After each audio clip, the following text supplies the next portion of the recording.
प्रधानमंत्री नरेंद्र मोदी आज नई दिल्ली में एनसीसी वार्षिक रैली ने करेला संबोधित। रैली री इन बरसरी थीम है युवा शक्ति विकसित भारत।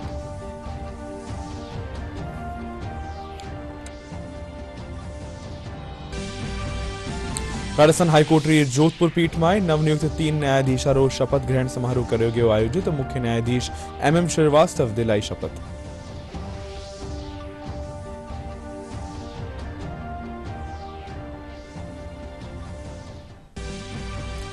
केंद्रीय वित्त मंत्री निर्मला सीतारमण 1 फरवरी ने संसद में आम बजट करेली पेश। बजट सु कृषि समेत कई क्षेत्र लोग ने है घनी उम्मीद।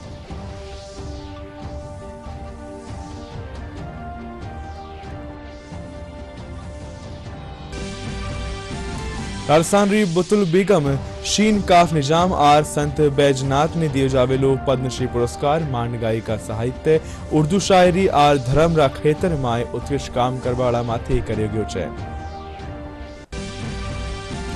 और प्रदेश में सर्दी रो असर जारी। सबसे कम तापमान फतेहपुर में 0.5 डिग्री सेल्सियस कर्यो गयो दर्ज।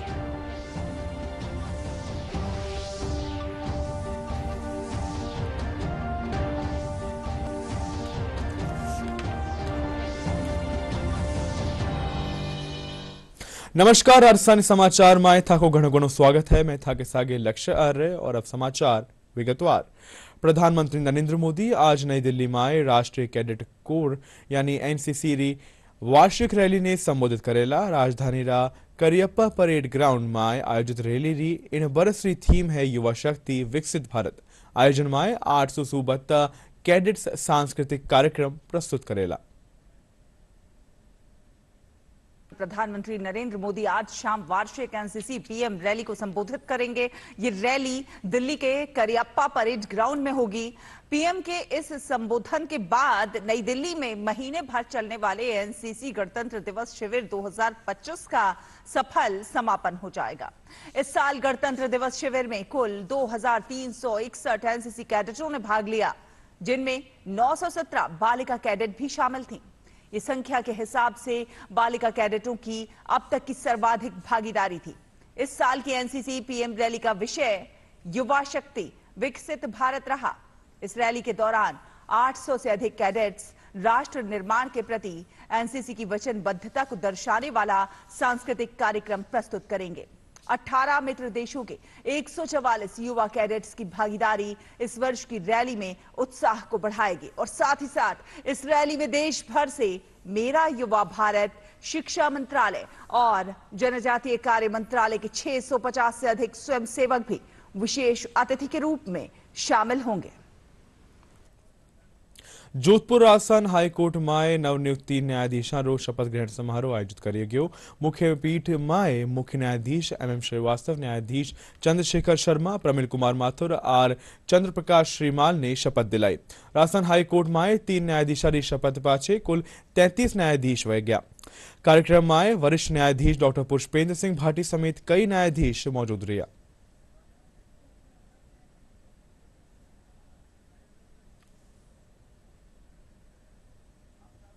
न्यायाधीश बने उन सबको हृदय से उनको बधाई देता हूँ, लेकिन स्ट्रेंथ के हिसाब से अभी तो काफ़ी वैकेंसीज जो बाकी है उसके कि वकील कोटे में अभी भी हमारे कोई पूर्ति नहीं हुई है।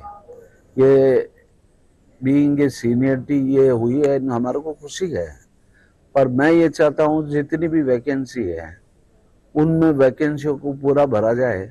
जो पेंडेंसी जयपुर जोधपुर में वो भी पूरी हो सके। राजस्थान हाईकोर्ट जोधपुर में 3 नवनियुक्त जज आए, जिनको यहाँ MM श्रीवास्तव साहब द्वारा शपथ दिलाई गई और यहाँ पर 3 सिटिंग जोधपुर में है। और हमने माननीय मुख्य न्यायाधीश महोदय से निवेदन किया कि मुख्य पीठ में जजों की संख्या कम है, तो जो 3 नवनियुक्त जज हुए हैं उन तीनों को इनकी सिटिंग यही कराया जाए और उनको ताकि इनके लोगों को राहत प्रदान हो सके। केंद्रीय वित्त मंत्री निर्मला सीतारमण 1 फरवरी ने संसद में आम बजट पेश करेली। कृषि क्षेत्र और किसानों ने लेर बजट में घणो खास रेबारी उम्मीद जताई जा रही है, क्योंकि लालरा एक दशक सु किसान कल्याण मोदी सरकार री प्राथमिकता में नजर आवे है। बजट में सरकार रो आर्थिक विजन देश ने विकसित भारत रा लक्ष्य कानी अग्रसर होता हुए नजर आवेलो। बजट में न्यारा न्यारा क्षेत्रा सु किने तरिया उम्मीद है, आओ जाना इन रिपोर्ट में।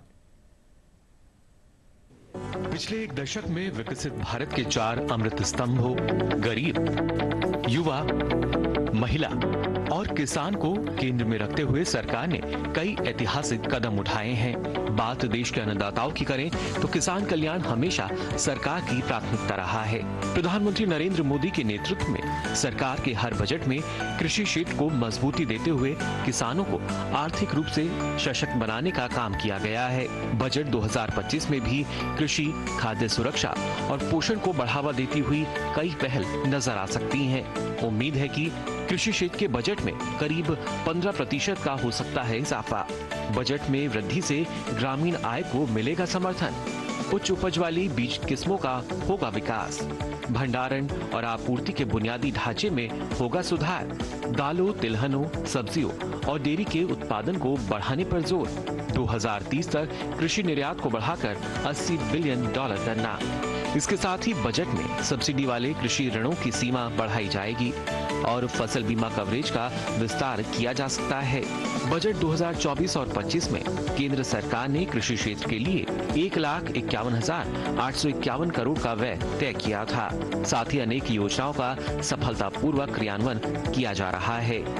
सरकार कृषि क्षेत्र को मजबूत करने और अपने नागरिकों के लिए खाद्य सुरक्षा और पोषण सुनिश्चित करने के लिए लगातार प्रयासरत है।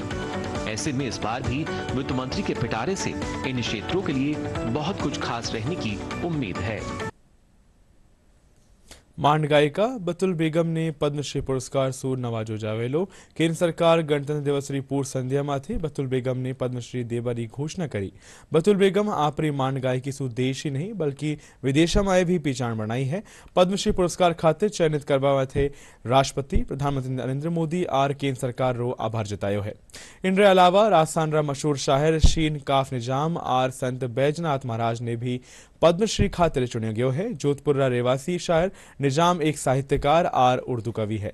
वे कई पुस्तक और काव्य रचना करी है। वटे ही संत बैजनाथ महाराज धर्म खातिर माया उल्लेखनीय काम करियो है।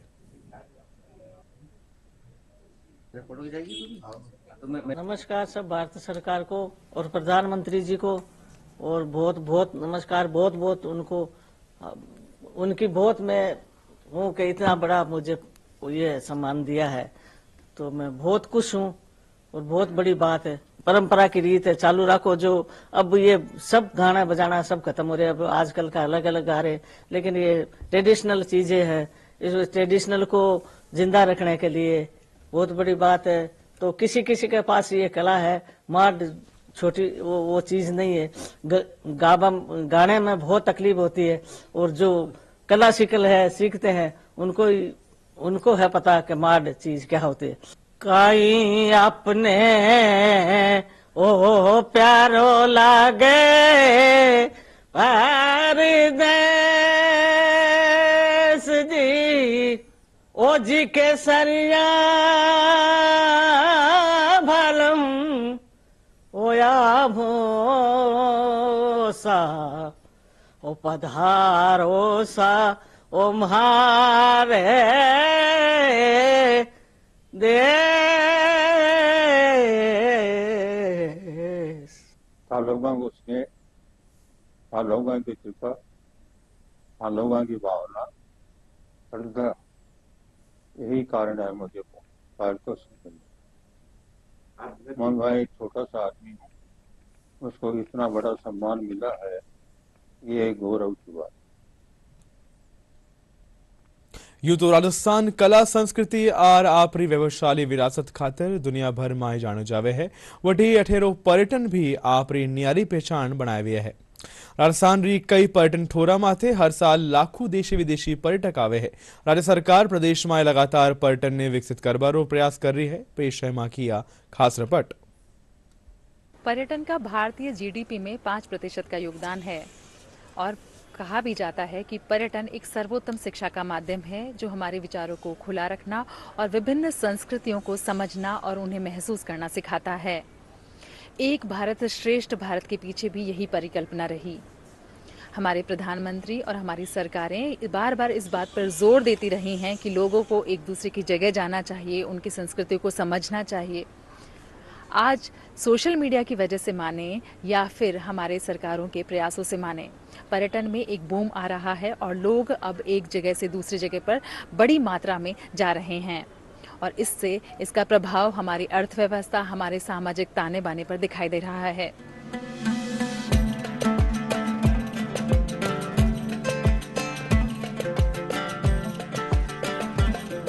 पधारो हमारे देश और जाने क्या दिख जाए के ध्येय वाक्य के साथ राजस्थान पर्यटन के क्षेत्र में हर साल लाखों देशी विदेशी सैलानियों को अपने यहां आकर्षित करता रहा है। राज्य की जीडीपी में पर्यटन का योगदान 12% है, जिसे बढ़ाने के लिए राज्य सरकार भरसक प्रयासों में जुटी है। राज्य की उप मुख्यमंत्री और पर्यटन मंत्री दिया कुमारी ने कहा है कि दूर दराज के निर्जन क्षेत्रों को भी पर्यटन के वैश्विक मानचित्रों पर लोकप्रिय डेस्टिनेशन बनाने की प्रधानमंत्री नरेंद्र मोदी के विजनरी क्षमता का अनुकरण किया जा रहा है।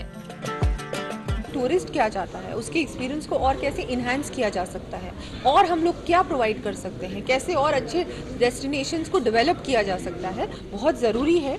जो लोग टूरिज्म से जुड़े हुए हैं उनसे सुझाव भी लिए जाएं और हम भी उनको हमारी कोई ऐसी बातें हैं उनको बताएं और ये लगातार चलना चाहिए, मुझे लगता है। विकसित भारत की संकल्पना को साकार करने में पर्यटन की महत्वपूर्ण भूमिका है। वैश्विक मंच पर मजबूती से उभरने के साथ ही विदेशी सैलानियों के बीच भारत के प्रति आकर्षण बढ़ रहा है और वे यहाँ आकर खुशी महसूस कर रहे हैं। I didn't listen anybody because I was feeling from my heart I need to go there and also because I was really interested by the culture and the richness of the religion here, different things, and I was I need to go. This thing India is crazy because there is so much story, so much color, so much things related with every gods. We love India. People are so kind, so helpful, and the food a little bit spicy but really good. पर्यटन industry की समृद्धि में अब घरेलू पर्यटक का योगदान काफी अहम हो गया है। प्रधानमंत्री नरेंद्र मोदी के अपने देश व संस्कृति को समझने के आह्वान पर बड़ी संख्या में भारतीय अपने ही देश की संस्कृति को समझने, पर्यावरण क्षेत्रों को निहारने, ऐतिहासिक स्थलों को घूमने और नई जगहों से जुड़े रोमांच महसूस करने के लिए निकल रहे हैं। साथ ही जिम्मेदार नागरिक की तरह स्वच्छता का भी ध्यान रख रहे हैं।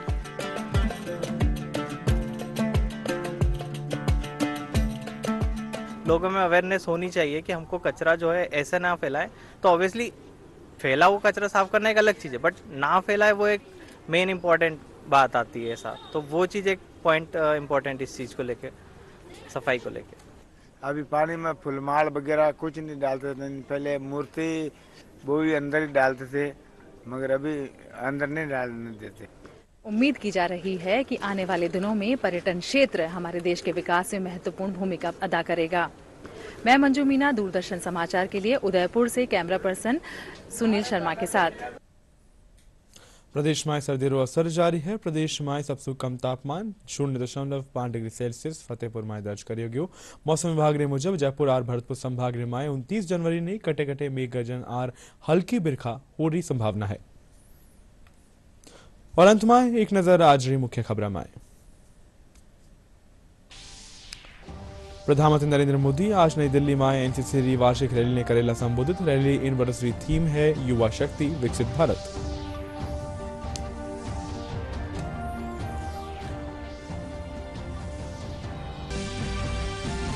राजस्थान हाईकोर्ट री जोधपुर पीठ में नवनियुक्त 3 न्यायाधीश शपथ ग्रहण समारोह करियो गयो आयोजित। मुख्य न्यायाधीश MM श्रीवास्तव की दिलाई शपथ।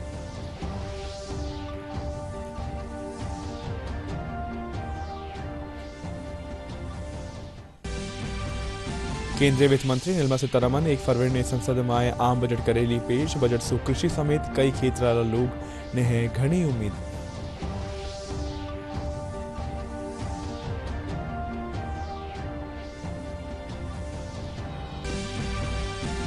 राजस्थान री बतुल बेगम शीन काफ निजाम आर संत बैजनाथ ने दियो जावेलो पद्मश्री पुरस्कार। मान गायिका साहित्य उर्दू शायरी आर धर्म रा खेतर माए उत्कृष्ट काम करवाड़ा माथे करियो गयो चयन। और प्रदेश में सर्दी रो असर जारी। सबसे कम तापमान फतेहपुर में 0.5 डिग्री सेल्सियस करियो गयो दर्ज।